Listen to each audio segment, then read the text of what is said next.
anything else. We don't want to know. We're dedicated, yes, To our favorite shows.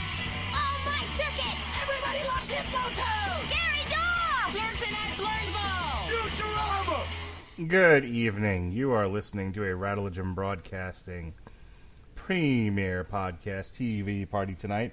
I'm your host, the mandated reporter, and frankly, I'm mortified, Mr. Mark Radulich.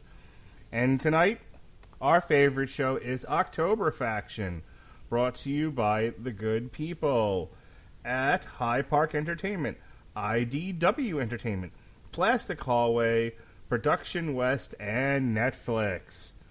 Joining me to discuss October Faction tonight, ladies and gentlemen, who can turn the world on with his smile?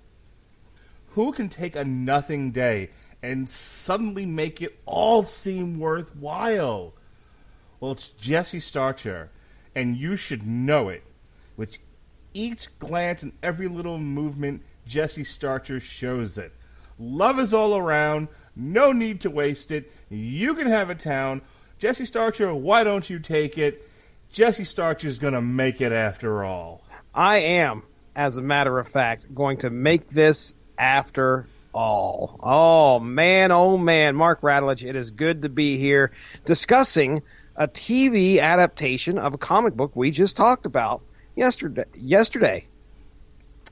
It's not the same when I do it for you than when I do it for Winfrey, who will... No-sell you? Well, here's the thing. He no-sells it differently. Like, you no-sold it, like, you just, like, jumped into, like, hey, I'm happy to be here. Like, you didn't give a shit what I said. He would have gone into some sort of soliloquy about how Joan Jett's a communist. Oh, okay. All right. Oh, well, I'm saving that up for whenever we discuss... wait a second. This is going to be opening... What was that song going to be opening for? Our discussion on... Well, I don't know, because it hasn't happened yet. Nah, me either. One of these days, we'll use that for maybe a source material. I don't know. Maybe a Harley Quinn book. Wow. Ooh, now you're thinking. Yeah. Man, oh man. What are we talking about tonight, man? What is it again? October Faction, sir. Not spring break faction. No, which would have been so much better. Can you imagine a family full of monster hunters with their tits out? Would have been fantastic. Oh. What about Mardi Gras Faction? Oh, please. Please. Netflix, get on this. This is the second season. Right now, you should be casting everybody to figure out how to take this to New Orleans. Yes. I think it would have been a much better show if they had shot it in New Orleans. Oh. Well, they could have taught them about the voodoo. Voodoo that you do. Motherfucker voodoo. Somebody get Ice-T on the phone right now. Please. We should invite Ice-T to be a permanent part of our podcast. Oh, man. Yeah. He should be the perpetual third man. Yep. He would go right for that. He could fit us in right between, filming for Law and Order, and which I'm sure he's still on that show. He's got to be, right? Who knows? Who knows? He's final level. All right, Jesse. We talked about the book. Now we're going to talk about the show. Two almost totally different things. I mean, there's some differences here. There are. I mean, here's the thing. I don't know how much of the show...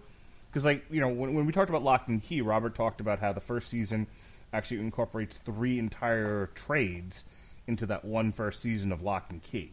Yeah. We only read the first trade of October Faction, so we don't know if they would have introduced a sinister agency of monster-killing spies. We don't know if they would have introduced us to the fact that Jeff and Viv are, in fact, warlocks. We don't know. We don't really know where the book is going. That's true. That's very true. We just know Dolores likes to get her fuck on. Which doesn't happen in this series at all. No. It's more along the lines of Fred, who happens to... he obviously can't control himself in one night of passion with one of the Presidio ladies. But yeah, I mean, I shouldn't say like it's completely different because the bones are all there. Obviously, all the characters that we are familiar with from the first 6 issues are definitely in these 10 episodes. So we got Jeff, Viv, Fred, Dolores, Dante even shows up, even though I don't know about that whole arc. Obviously, like you said, we don't know if that's if that's what happens in the book or not. But yeah, I mean, the bones are there. It's just this was a little bit different than what I was expecting. What's weird is like Damian Kindler, who created, I believe the comic. The comic book was created by Steve Niles and Damian Worm, but I feel like they worked on this as well. I didn't see that. They were Steve Niles. At the very least, Steve Niles is an executive producer.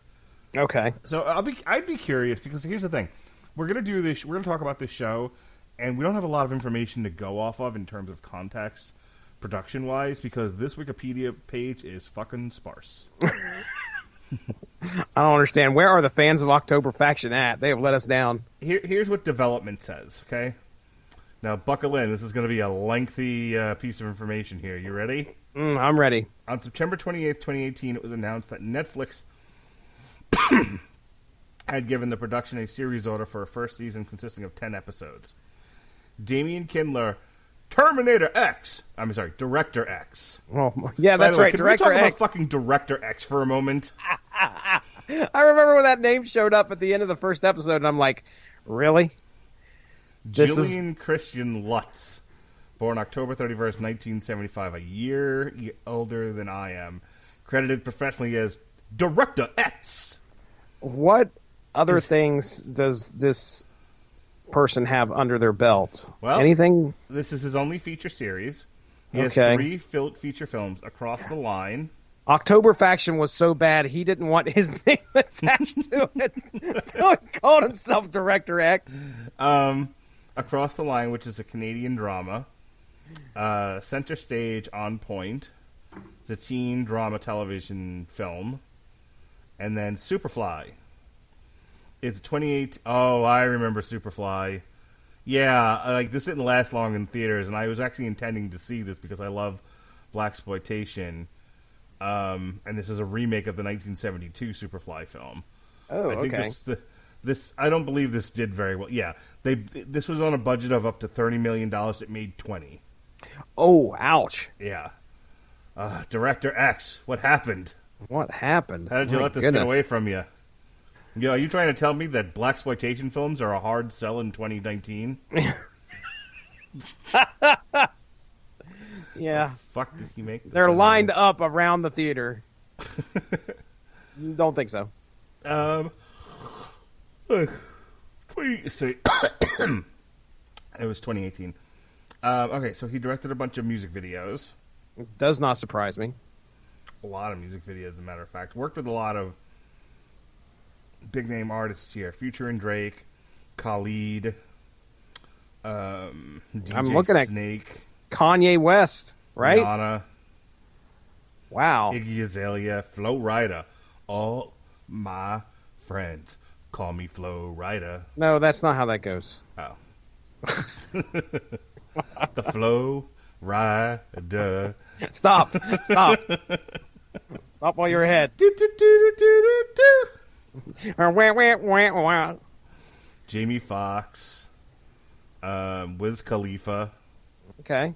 All right. Oh, well, in 2013, he worked with Busta Rhymes on a song called Twerkin'. oh, my goodness. That's good stuff right there. Oh, he did the video for Drake Started From the Bottom, which for a while was every MMA fighter's like open walkout song. Okay. Director X. Director X. This guy might be my new favorite director. Well, it's funny how I saw that name and immediately had to like grab my eyeballs so they wouldn't roll in the back of my head. I was like, come on. Hang on. Give this guy a chance. Wait a minute. In 2000, he directed Mystical's Shake Yes. Ice Cube. I recant everything I've just said. Come on. You can't shame any director who directed Shake Yes. Watch yourself. No, But I he also, cannot. that same year, this is quite the banner year for Director X. Ice Cube, Until We Rich. Ghostface Killer. Who's Ghostface Killer from? Oh, that is Wu-Tang Clan, sir. Ain't nothing to fuck with. That's right. You know who was on that song that he for this is Cherchez La Ghost, Madam Majestic, and You God. You God was on there. Yeah. Right. Oh shit, Jesse! In 2000, he directed the video for Thong Song Remix. Oh, come on. Cisco featuring Foxy Yes. Brown, the Thong Song. And the Big Show. Do you remember that video? Big Show was in that, I believe. Oh, was he really? No, I had no idea. Yeah, I don't Big watch Show this was in that. fucking shit. Oh shit! I don't watch this fucking shit. Holy shit! 1998. I was graduating college back then. This motherfucker did videos for React by Onyx, Broken Willies by Onyx, Onyx. Richter Scale by EPMD. Wow. Can't knock this guy's fucking hustle. I was going to say, this dude's got... So, he's 44 years old, just like you said. So, he was directing music videos back when he was in his 20s. Yeah.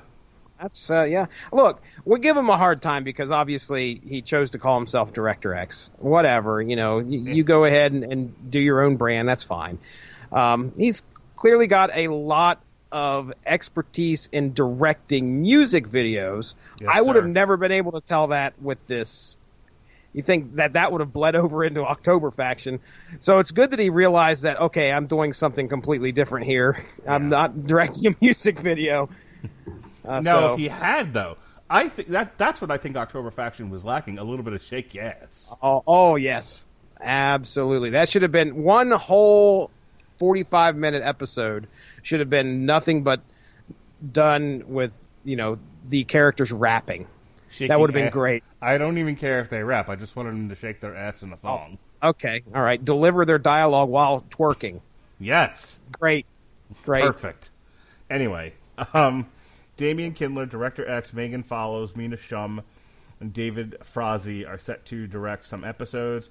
The series was created by Damian Kindler, who will also act as writer and executive producer. Additional executive producers set to include James. No one has updated this since before this fucking Before the show dropped? Steve Niles, Thomas Walden, Eric Bernberg, George Straighton, and Melissa Blake. And that's it. That's the whole development paragraph. Wow. It took us longer to talk about Director X. And then that's it. Okay. There's nothing All right. else on this fucking Wikipedia page. So, as you mentioned, our titular characters are Tamara Taylor, who plays Dolores Allen. She's the wife of Fred Allen. Fred. And Fred and her are monster hunters. They work for a company called Presidio, and Presidio is in the business of ridding the world of supernatural creatures. They have twins, Viv Allen and Jeff Allen, who look to be 16 years old-ish. Just coming from Japan Yes. back over to the States, and they're pretty bright kids, I would say, but it's got to be, again, it's rough moving from, we just talked about Lock and Key and how they were moving from one coast to the other. Here we have, a couple kids going from Japan to, where would you say this is? Eastern United States? Is that where it was? What was the name of it? Hartford on something or other? Yeah. Yeah. It's like upstate New York, I think. Okay, all right, I'll take it. So, yeah, big change for these kids. Yeah. So Jeff is openly gay, and his sister, kind of a loner, kind of a nerd. She's an artist. They're both like highly advanced people, and they don't yet know that they're actually warlocks. They also don't know they're adopted. That's correct. There's a big fake out with this next character. She's seen initially as the villain. Turns out she's not. It's Maxim Roy, who plays Alice Harlow, who turns out to be a warlock. You have Stephen McCaddy, who is Sam Allen, who's Fred's father, who is presumed dead. You see him a lot in flashbacks. Wendy Cruson as Maggie Allen, who's a retired Presidio archivist and Fred's mother. And then She's not too well received. Fred does not like his mom, it seems like. No, sir. And then you have Megan Follows as Edith Moreland, the head of Presidio. All right. So we're not going to go episode by episode. We're just going to talk about this in kind of broad strokes. The series to me is a tale of two stories. You have the first half of the series, episodes 1 through 5, which are Presidio, No Country for Old Vamps, The Horror of Out of Time, Soirees of Future Past, and Truth and Consequences. And I'll tell you, this first half of the show leans very heavily on the teen drama and not nearly as much on the monster hunting. There's a lot of world building that goes on, a lot of development of the family's backstory and how we got to where we are. Not a whole lot happens between episodes 1 and 5. It's a lot of laying track. 6 through 10, Open Your Eyes, and Nader, Alice, Bonds of Blood, and the October Faction are when shit goes down. So you better be ready.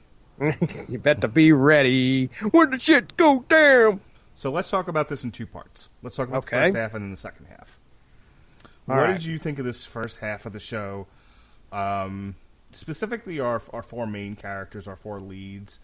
Because, again, my problem with it was, on a show about monster hunting, and I bet this was a lot of people's problems with this. If you're pitching a show that says, hey, how about a family of monster hunters? And it comes, and the story is that dad's retired, he's trying to keep his kids out of the business, but shit happens, they find out there are monsters in the world, and now they want to be monster hunters too. That's how the book goes. Yeah. So that's a pretty good premise to do a TV show with, especially if you wanted to do like a monster of the week, and you can still have an overarching storyline. You can still do the Presidio is, there's something out in the monster world that Presidio wants. They're willing to wipe a town out to get it. And so, our heroes learn after a time that this agency that they've been working for is actually evil. So you can keep a lot of the same beats in this without leaning heavily on the teen drama.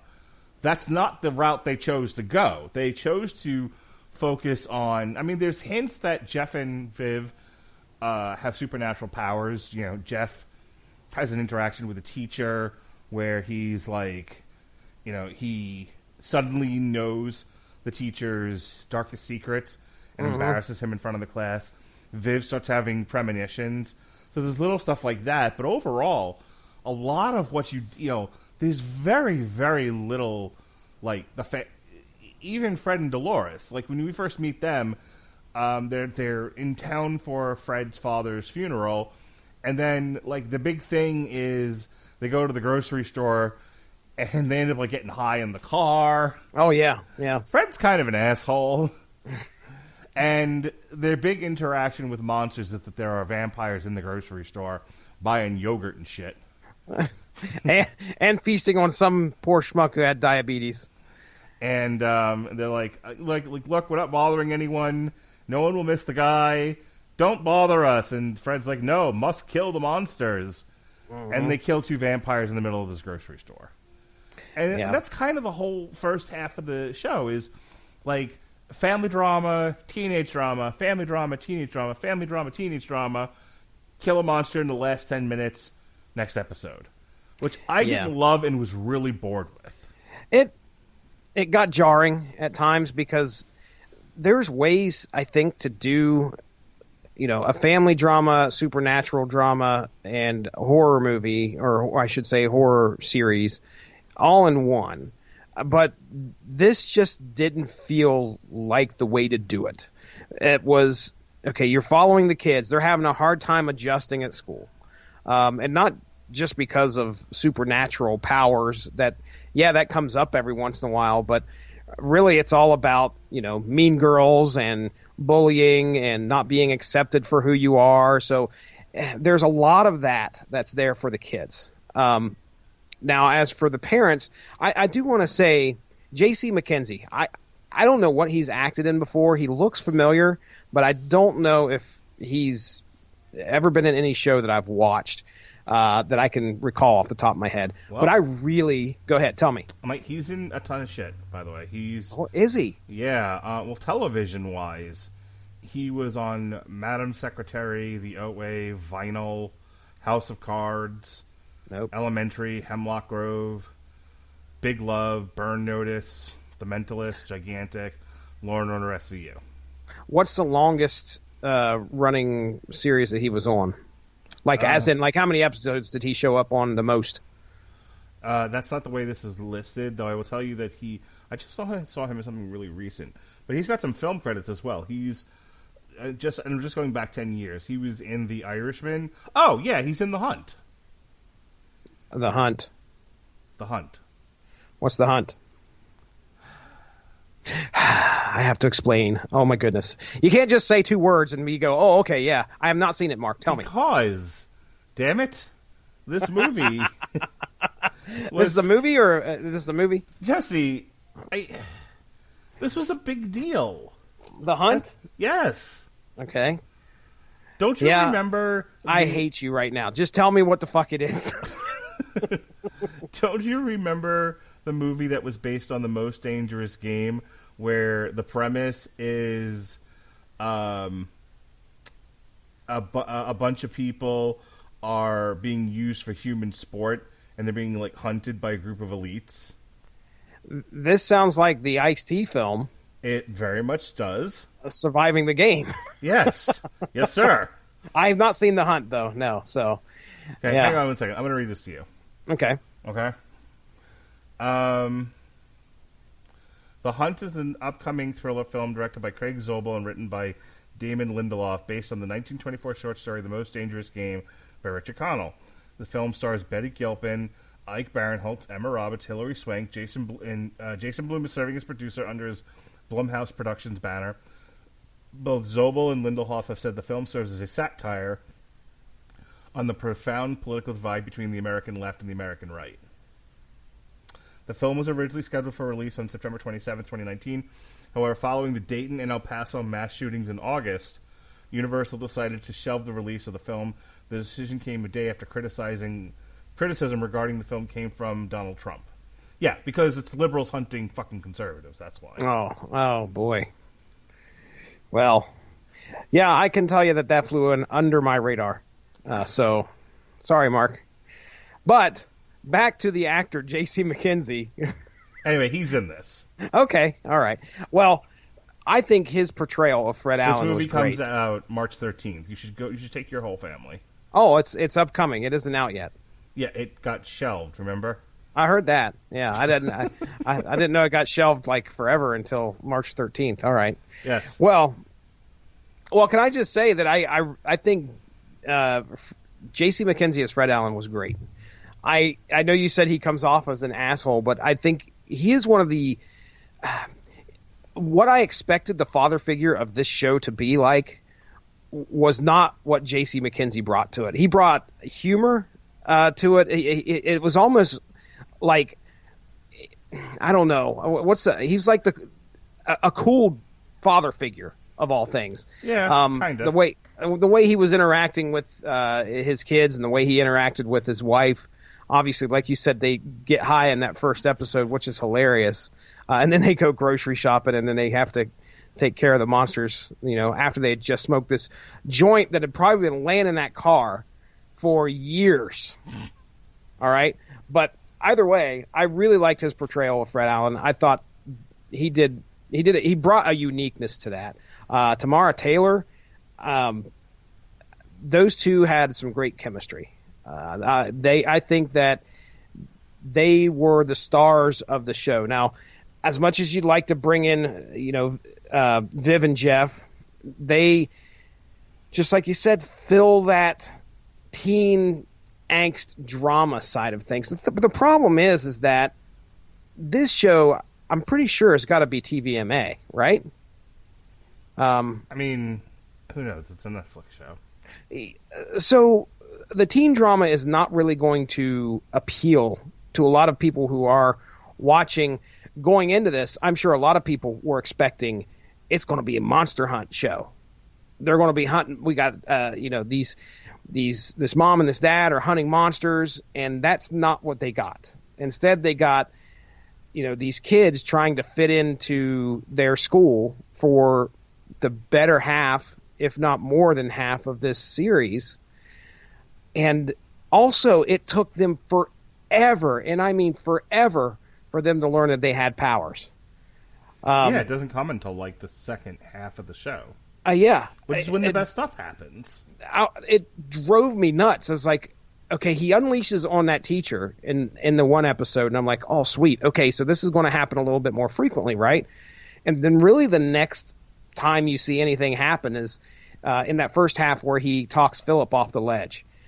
That is, at that time he's kind of embracing what's going on. But again, Jeff's powers are not fully unleashed. I'm trying to think of some of the other stuff that happened in these first 5 that really stick out to me. Is it in this first 5 where Fred has the affair with Yes. Who was it? Hannah? Yep. That kind of took me by surprise because he does that, and I don't think they even bring it up again until like 2 or 3 episodes later, and you kind of lose respect for Fred at that point. Like, damn, what's the problem? Why, Dolores is not, she's not lacking looks in my opinion. She's a hot mom, but Fred is, looking for comfort elsewhere. I mean, Can I read you something real quick? absolutely. Tori Preston of Peshiba. I'm pretty sure a major character's hair color drastically changed for no reason. I'm also pretty sure a major character died on screen, and I couldn't tell until they cut to the tombstone. Wah, wah, wah. A lot of people had problems with the way this series was put together, and I think in the first 5 episodes, it's pretty evident what you're getting into, because just like you said, in the second half of the first season, things really start to pick up. But it doesn't mean that things make much more sense. I mean, as you're talking, I'm also reading like some of the audience criticisms from Rotten Tomatoes. let's hear this. Do the actors know how bad their lines are as they're saying them? The kids are annoying as hell. The best acting. Okay, I don't understand the way he wrote that.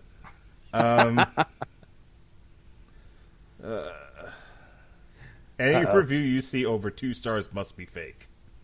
No one Wow. I have talked to in person has said this show is great. Only thing I've heard and can attest to myself is how terrible it is. The only reason it gets more than 1 star for me is I like the idea of the show. After the story is so poorly written that it comes in last following how poorly executed the direction and editing is. Hey, don't you yell at Director X. To that end, it does look like the actors have some talent. There's a lot of people that say the exact same thing. It makes me wonder if there's a bandwagon or if it is honest opinion of everybody. I came out of the series liking it. I thought it was okay. I didn't hate it. The premise is great. It's just that it's disjointed. I mean, it's really disjointed. Yeah, like I said, the first half of it is a snooze. Mm-hmm. The second half, shit starts to pick up. I think I told you, like, episode 8, where you learn about Alice's history. That's, I mean, watching Presidio come in there and wipe this town out, like, in cold blood, that was jarring to watch. That actually was a really good episode. And how, she, despite herself, made friends with this strange woman. This woman acted like she had all kinds of problems, and it was all a ruse so that she would lead Presidio to their compound and then wipe them all out. That's fucked up. You can't blame her for wanting revenge on number 1 Presidio, and you almost can't blame her for the actions that she takes in the later episodes where she tries to bring everybody back. I mean, she's at that town and she's got a husband. She's working on trying to have some kids, and after she does, Presidio comes in there, kills everybody, including her husband. I mean, it's heartbreaking to watch. I don't understand really how they is. left her alive. Like, I'll tell you, there's some shoddy editing in this show. Mm-hmm. Like, the 2 biggest examples are, how did she not end up dead?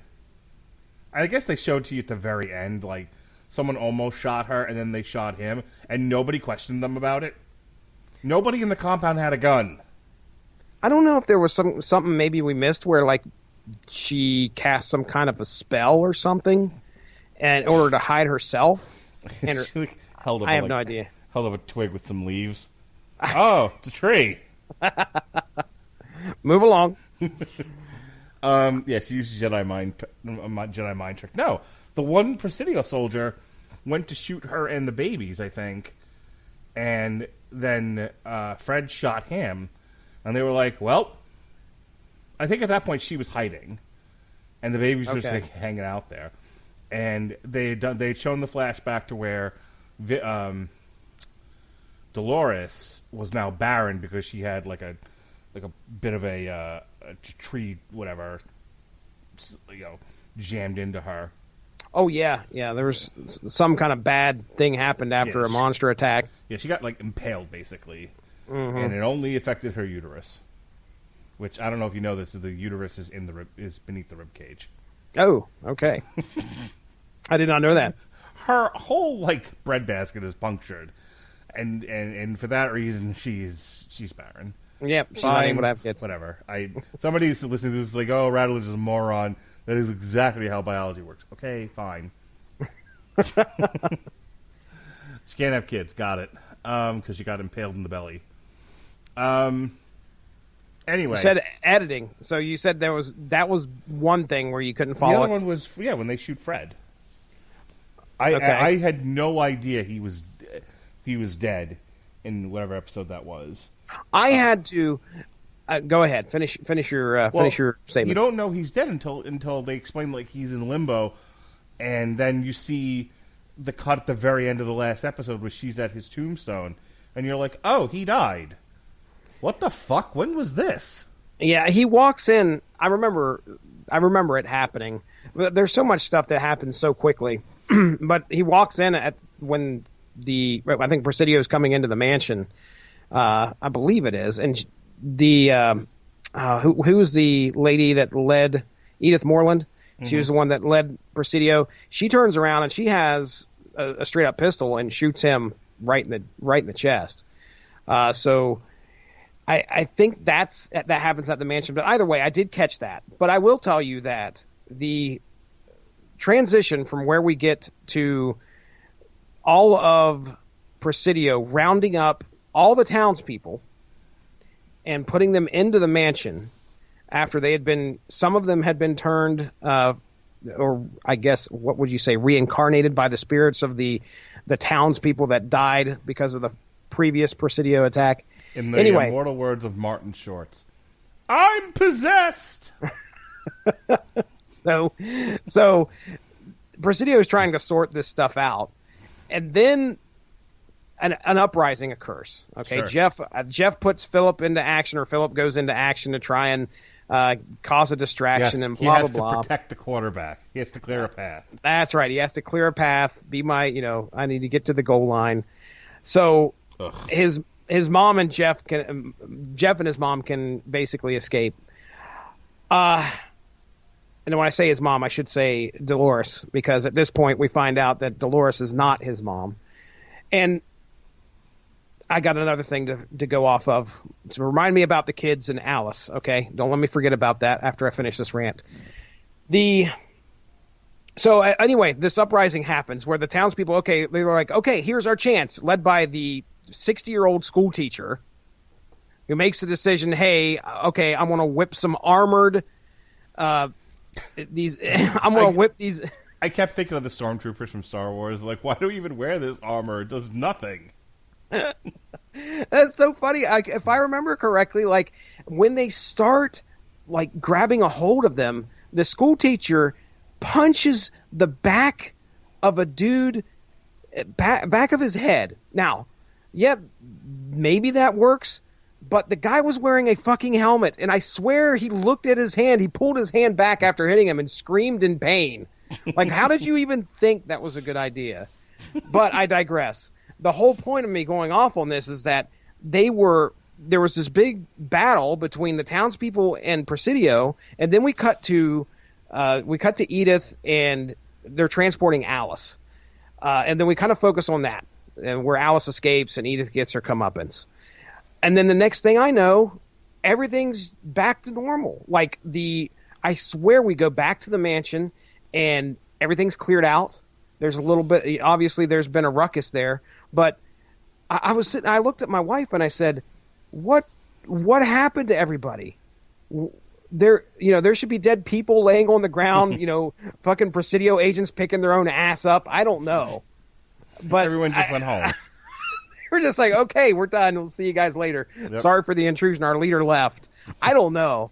But I asked my wife, I said, I have no idea what happened there. So that was the biggest glaring thing that I can remember coming out of this. I think what we've learned is that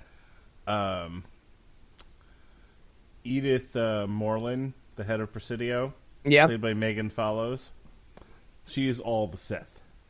She is all the Sith. Now this is a Star Wars, a recent Star Wars reference. Yes, she is all the Sith, and that when she was dead, everybody else, the spell was broken.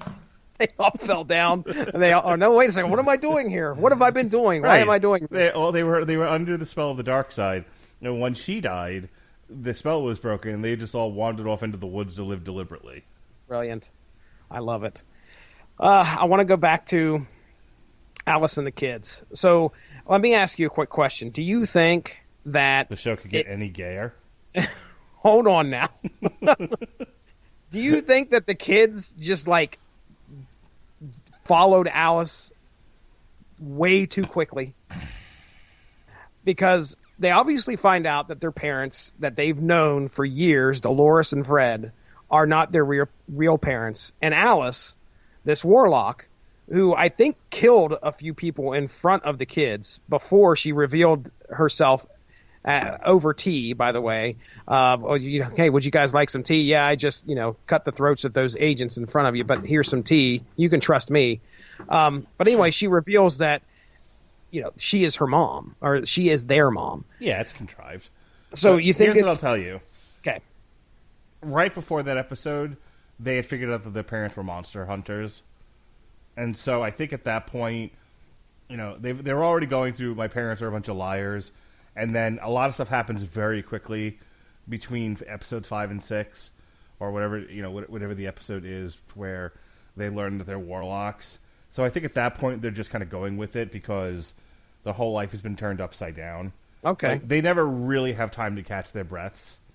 And then Alice ties up Dolores and Fred. Yeah. And she pretty much tells the kids take a walk.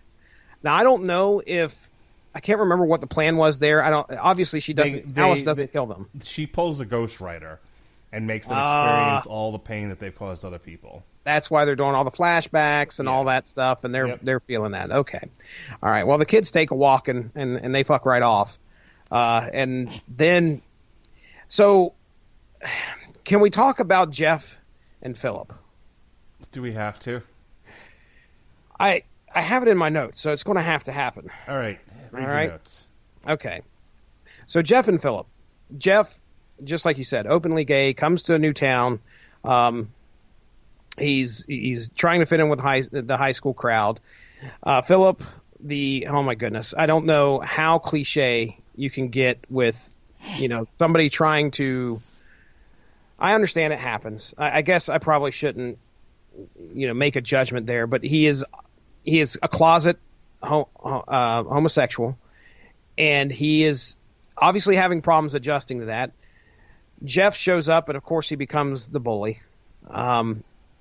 And it happens at a party at the mansion, I believe. Jeff throws a party at the mansion, and by this time we've realized that there was a horrible accident. Wait, hang on, can we talk about that for a second? Because Sure. I don't know about you, but if the cool kids in school didn't like you and you threw a party, were they showing up at your party? Because they didn't show up to mine. I was going to say, I this threw lots town of must parties be in high boring. school. I did. I was the kid who threw parties in high school when my parents were out. Okay, that's where the infamous shell steaks and peas story happened. The what? Shell steaks and peas. My friend and I wanted to make sure we had a good big dinner because we knew we were going to drink a lot at a party that I was throwing because my parents were out of town. Oh man, So we this made is not gonna be good. so we made, do you know what shell steaks are? They're like New York strip, basically. Okay, all right. In New York, for whatever reason, like this particular cut of steak is called a shell steak. Got it. But Okay. it's just a big boneless steak. So, and I shouldn't say big; they're like average size. So anyway, we made frozen peas. We barbecued some steaks, and then we had like these undiluted Jello shots. These things were pure vodka. Oh, nice. Yeah, because I'm a fucking idiot. So, how far in between meal and shots? I mean, a considerable amount of time, but okay. Well, let me tell you real quick. This story is more interesting than Oktoberfest. Yeah, just ladies and gentlemen, either you turn it off now or you stick with us the whole way. That's just where this is at. Okay. We made like 2 full like cookie sheets of pure 100% vodka Jello shots, and among other alcohol we had at this high school party. Why isn't this solidifying? So, I had a lot of friends over, none of which were the cool kids, by the way, because I wasn't a cool kid. I had friends. I was friends with a lot of dorks and band geeks and D&D kids and comic book nerds. These were my people. Drama dorks. These were my people, and all of these people came, and there were more than enough of us. Plus, I had friends from whatever job I was working at the time. There was more than enough of us there at this party to have some fun. Okay. Got it. So that's why what brought this up was like all the cool kids fucking hate him. At this point, he's like terrorized the bully by bringing up the kid that he got killed. Yeah. And they're like I need to throw a party to like blow off some steam. Let me invite all the kids who hate me. That won't end badly. He's working his way through the high school hierarchy. He's trying to figure out. I mean, he actually sits down at one point. Up is my point. I hear you. Well, it depends on how boring your town is. Number one, Hudson on the Bay or whatever, the Barrington on the Spine, whatever the fuck this place is called. Hudson on the rocks. Moscow on the Hudson. There you go. So real quick, so we're hours into this party. I'm like upstairs chilling with a bunch of people in my room. He's downstairs chilling with people. There's other people chilling in my living room. I lived in like a 3-story house. This is the way that houses on Long Island, some of them were built. You had like a main floor, then you had like a lower level den, and then the bedrooms were on the up floor. Not like a mansion or anything. Just that was the design of the house. Gotcha. Okay, so it's 3 floors plus a basement. Gotcha. And I go downstairs for whatever reason. Like somebody called my attention to something. Oh, I remember now. The buddy that I had shell steaks and peas with, somebody told me he's like fucked up and on the couch. All right, let me go check on him. So I see him. He's like falling all over the place, just drunk out of his fucking gourd. Okay. I go all the way down to kind of see what's going on, and I notice like all the Jello shots are gone. And I'm like, oh hey, how did everyone like the Jello shots? And they're like, what now? Oh, no. And I'm like, the fucking Jello shots. We made 2 trays of this. They're like, yeah, those were all gone by the time we got here. Oh, my gosh. This kid fucking downed an entire tray of, like, Jello shots, basically. Wow, Vodka dude. Jello shots. So, yeah, of course, he's pickled his liver. Yeah, he's done for the night. He proceeded to vomit, I think, in every room of my parents' house. Jeez. There's a great bit of this story, and for the sake of time, I can't do the full bit that my friend Jupak does when he's told this story. But Jupak would tell this story about how we referred to this as the geyser moment. Oh no! Where Jupak was taking care of my buddy. And, because he hadn't been drinking, and I had been, so I was no use. But this kid was all kinds of fucked up. And Jupak is trying to get him to the bathroom because this kid has left a trail of vomit everywhere. Oh, dude. And so we think he's done now, and I think Jupak laid him on my parents' bed, and you just hear, and the next thing he knew, Fucking dude just vomited projectile style straight into the air and back down again. And the funniest thing about that is when Tupac told the story, he was like, and I prayed to whatever God was listening that it wouldn't hit me. Oh, nasty. Yeah. Dude slept over my house. I made him clean it all up the next day. I was going to say, dude, that had to have been... did you not get in, like, were you found out, sir? Yeah, because my parents found the vomit that he hadn't. I was cleaned going up. to say, there was probably evidence somewhere. if your ass is drunk, number one, the next morning, if you've got a hangover, the last thing you want to do is go around cleaning up potential spots of vomit. Well, he thought he got it all, was the thing. Like, yeah. He tried. He knew I was pissed, and he tried his level best to fucking clean up all his various vomit, and of which there was tons. But I guess he missed a spot because my parents found it immediately, and were like, "What the fuck did you do?" The first probably the first clue was the smell. I guarantee you, they walked in that place. Your senses are dulled, I'm sure, and they walk in there like, "What the fuck is that smell? What is going on?" I found the source of the smell. Here it is. Yep. So now you've heard the shelf steaks and the edited version of the shelf steaks and peas story. Oh wow, that's a classic one right there, man. Anyway, class. Oh well, we gotta get back to October faction. Fucking, so okay, the Jeff, kids are not coming to this party. I hear you. But again, what I say is that if depending on how boring the town is, hey, go party at the mansion. Sure, we'll be there. So okay, so Jeff talks Philip down off a ledge. Literally talks him down off a ledge, and we find out that Philip is gay. Okay, all right. What a now, shock! Here, yeah.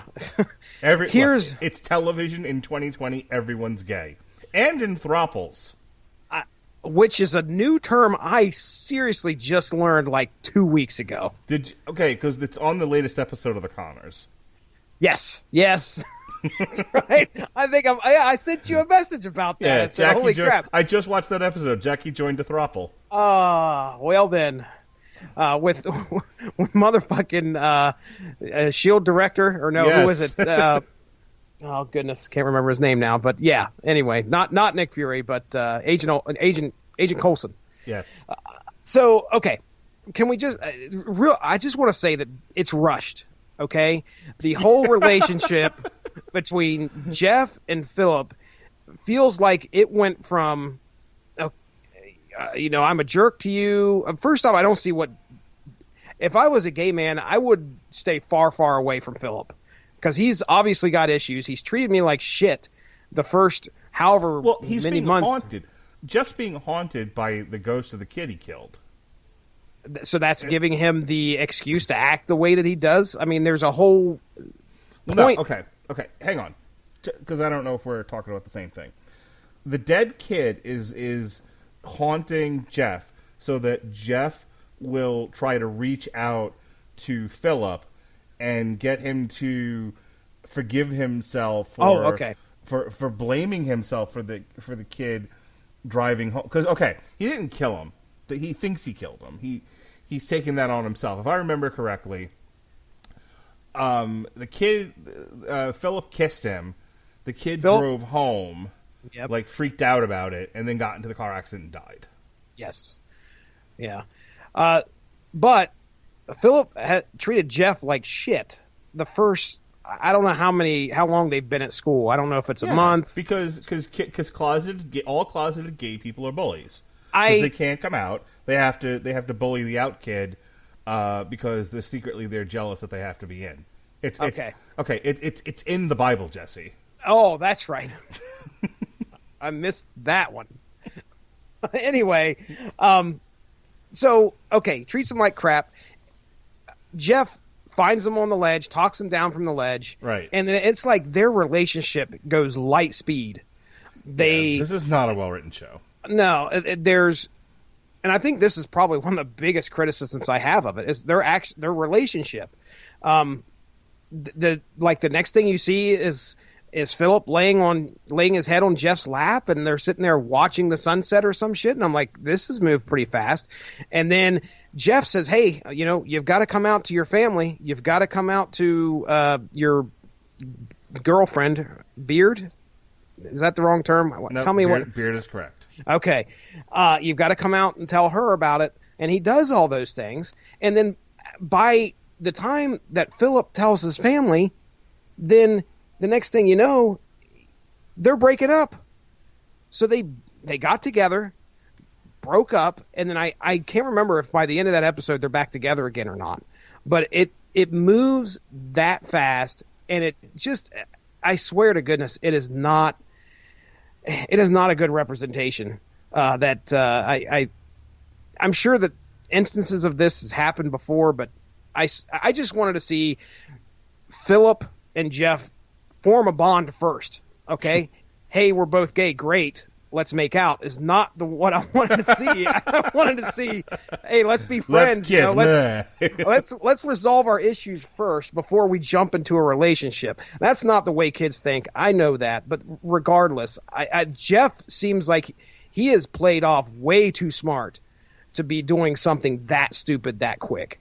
So I think probably that's my biggest criticism of the whole series, is that whole thing. I like the supernatural stuff. You've got me hooked when you come into it and you say, hey, we got a family that is going to be hunting monsters. And dude, when they introduced like the whole faction of werewolves and vampires that came together in order to fight against Presidio, I thought that was awesome. Mm-hmm. They end up running into that. There's a camouflage team running around trying to kill the warlock, Viv and Jeff's mom, and I didn't see that coming. I was like, who are these guys? And I thought that was actually a really neat element of the show. I like that. Trying to think of some of the other bright spots of this. That was kind of about it. That was kind of about it. Other than the acting that I liked from J.C. McKenzie, I got through the 10 episodes fairly easily. Me and my wife sat down. We watched all 10, and we weren't complaining about it a whole lot. It was there. It was something we could watch, and we did enjoy watching, but it wasn't something that was exciting. It wasn't something where I had to get on the phone or get on the Facebook. Who gets on the phone to tell anybody about anything anymore? I didn't have to get on the phone to immediately type something up and say, holy crap, did you see this episode? It just wasn't there. And I saw somebody said this thing dropped like in the middle of the week. Like, I don't know. Usually they drop these things on Friday. Okay, well, if it was a Friday, then I thought somebody said it like dropped in the middle of a week and like to no fanfare. That may have been true. Well, and plus you have, I think I remember seeing October Faction being at the, when I turn my Netflix on, they show you that first. Yeah, they want to show you a preview. They were definitely pushing it. Mm-hmm. Like if you're a fan, it definitely was like, if you're a fan of Lock and Key, you'll love this piece of shit.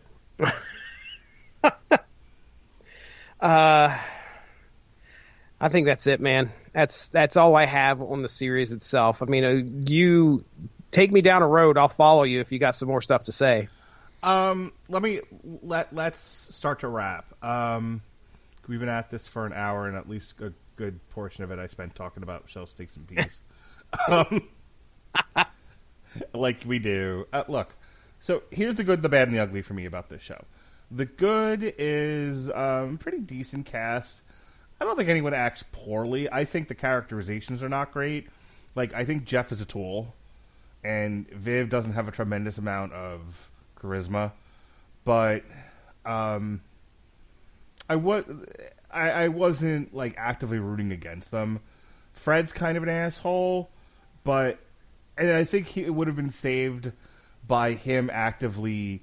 Like, when I saw him doing monster hunting stuff, I kind of enjoyed him.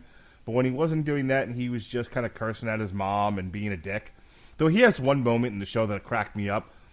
Like Dolores is trying to like tell her kids like, hey, you guys need to cut us some slack and give us a break and calm down. And his contribution to that conversation is, you guys are both being dicks. I think I've told you the story about how the day my son started preschool, and he was crying, and I'm trying to get him dressed, and he's having like an anxiety attack, and he's like, "What if nobody likes me?" And please understand, people. I mean, or don't just call me a fucking bad parent and an asshole. I don't really care, but I'm trying to get him dressed, and he's just crying incessantly. And he doesn't want to go to school, and like we've talked about it, he picked out a book bag. I mean, like he knew this was coming, but it comes to it, and now he's fighting me, and I'm like, what is your problem? He's like, I'm afraid of what? What if nobody likes me? Well, don't act like a bag of dicks, and people will like you. Yeah, they need to learn that lesson. Hashtag parenting. Hey, I really did use the phrase "don't act like a bag of dicks." I'm not surprised, ladies and gentlemen. So when Fred says something similar to that to his teenage children, I was like, yeah, I get that. I know that may have been off-putting to other people, but I was like, nope, I could totally see saying that to my children. Hey, before you go anywhere, or before you go further, tell me, what do you think about Dante? I mean, we really didn't bring him up too much. Robot face? Straight out of a B movie. I swear, dude.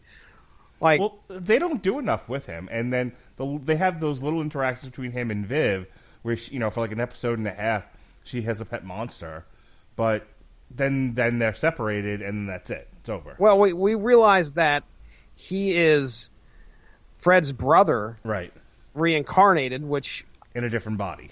Yeah, into a different body, which again, like we just read the first 6 issues. That was not what we were expecting. No, although you never know. Had him in there. Yes, yeah.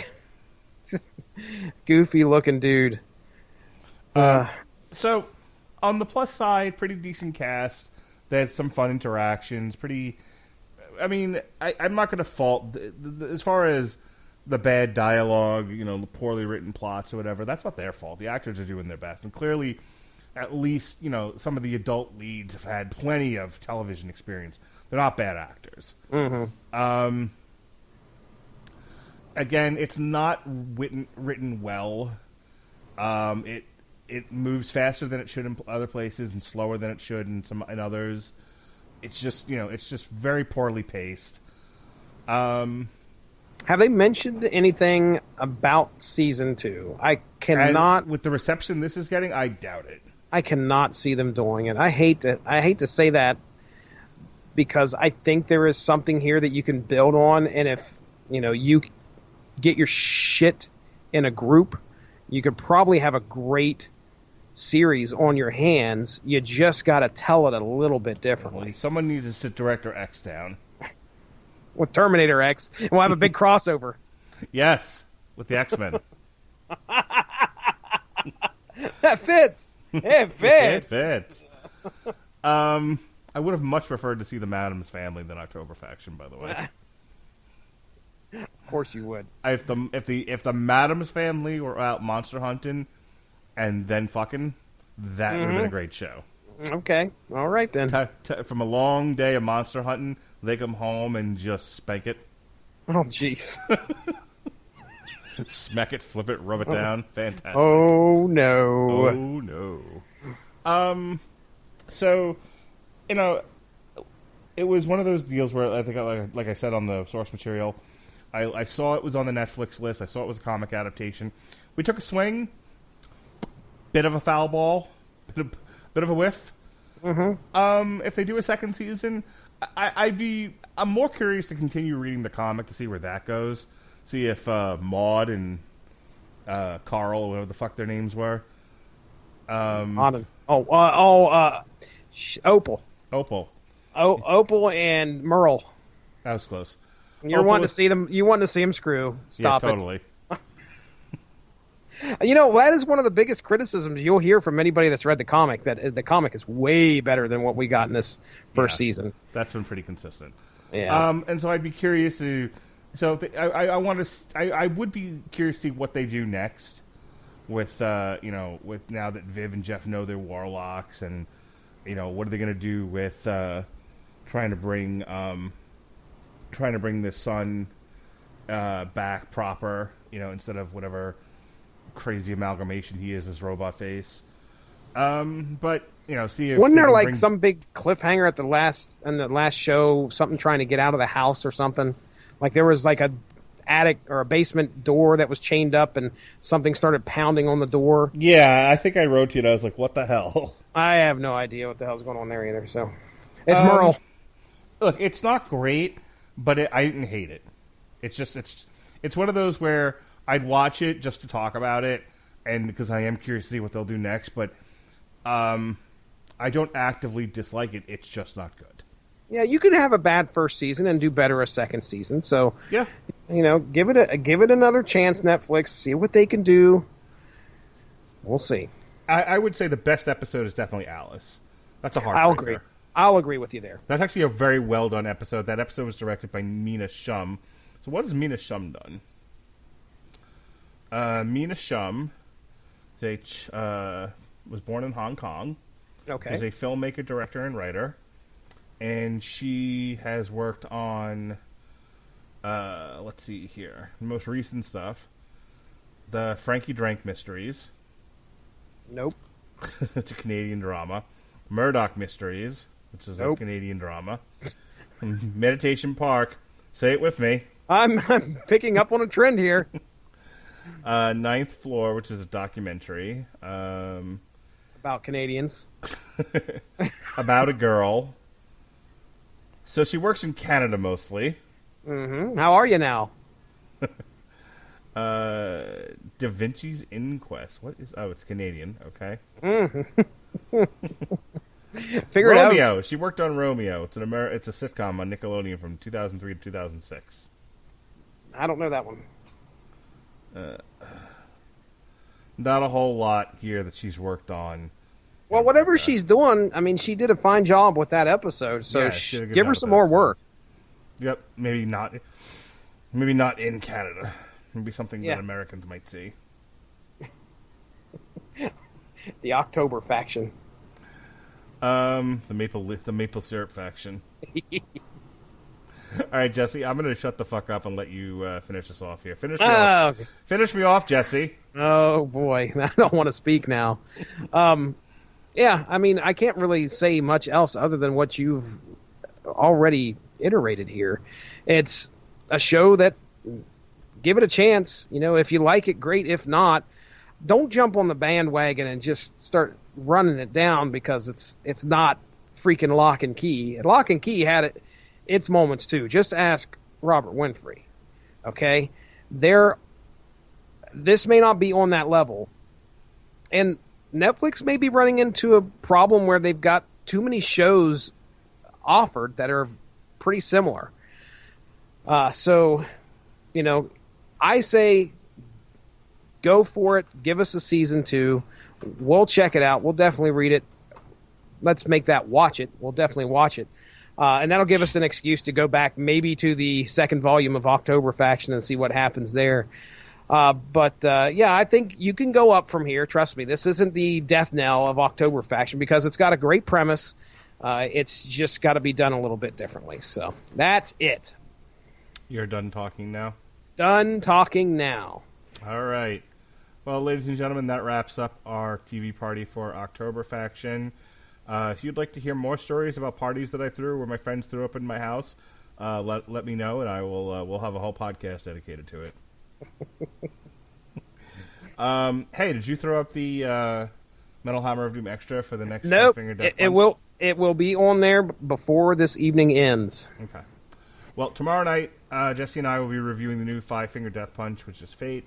Thursday, we'll be reviewing The Invisible Man. Friday, Pat and I will be doing Chapter 6 of our boxing podcast on Cassius Clay. Saturday, myself and Robert Winfrey will be doing commentary for Adesanya versus Soldier of God, Romero. Next week, it's all Harley Quinn all the time, except for when it isn't. We've got Harley and Ivy meet Betty and Veronica. We'll have a review of Onward, the new Pixar movie. Wednesday, Body Count will be in the house. We'll review the new album Carnivore. Plus, we'll also have a review of the Elimination Chamber. And then Thursday, David Wright speaking of Canadians, from our Canadian office, will be helping me review the new Harley Quinn animated series from DC Universe, featuring The Big Bang Theory's Kelly Cuoco, Harley Quinn. We'll take Friday off, because even I need a day off from podcasting. Wow. We'll be back Saturday night with Shakur Hebich Stevenson versus Miguel Mariachi. Yeah.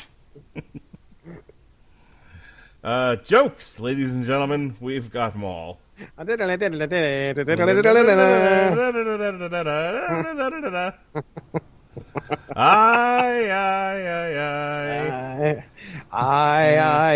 cream. Her name was Stephanie McMahon Helmsley.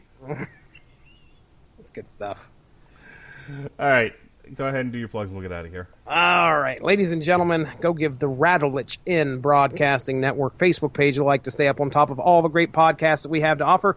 Do not forget to go to your podcast platform of your choosing and make sure to subscribe to W2M Network.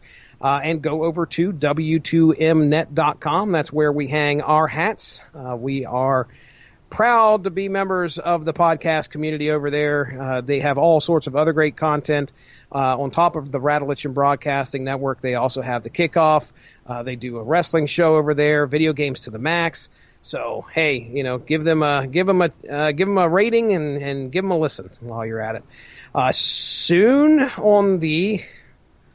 It's coming up here. Now, see, I almost don't want to plug it because I'm afraid of what Mark's going to ask. On the Unspoken Issues podcast, we will be discussing Superman: War of the Worlds. Good. Mark is silent. I like that. Yes, we are going back to the 90s and checking out an Elseworlds tale. So if you get a chance, go check that out. And let's see what else we got going on here. There is a poll right now on the UnspokenDecade.com for our next podcast topic for the Unspoken Issues, and it is 90s. I don't know what you'd say, redesigns. So we're looking at the 90s appearance of Daredevil's armored costume, which got a lot of ire from a lot of people. A lot of people didn't like that. And we also, up against that, is a book called Fate. Now, this is a 90s rendition of Dr. Fate. So, anyway. That's the one I voted for. Good for you. If Daredevil wins, there may be a possibility we are going to have another interview with another comic creator by the name of D.G. Chichester. If you look him up, you're going to be very surprised at how many books this dude was involved in. If that happens, I'm just saying there's a possibility. Our good friend, Mr. Wright, Gregory Wright, he has said he could reach out to DG and see if he'd want to come on the podcast. So we just may end up having an extra special guest there on that episode. So either way, go and vote. And hey, isn't it Super Tuesday, Mark? It is Super Tuesday. Tell everybody to go to vote. I don't know. It's probably too late. But well, I mean, if your primary was today, yeah, it's too late now. It's fucking 10:30 at night. Way to fucking go. But if you're like me and you live in a state that hasn't had their primary yet, make sure you get your voting in. That's right. Vote for Bernie, vote for Biden, vote for Elizabeth Warren, vote for Bloomberg, vote for somebody, but make your voice be heard. My kids are coming up to me because Bloomberg has invaded YouTube. My kids are coming up to me talking about Bloomberg. Oh, yeah? Yes. Are they going to vote for him because he's on YouTube? They would if they could. I guarantee you. Mike will get it done. So, all right, I'm done talking. Mark, take us out of here. All right, Jesse's done talking. I'm done talking. We're going to make it after all. So thank you for joining us here on TV Party Tonight, our review of October Faction. For the disapproving dad, Jesse Starcher, be well, be safe, and behave.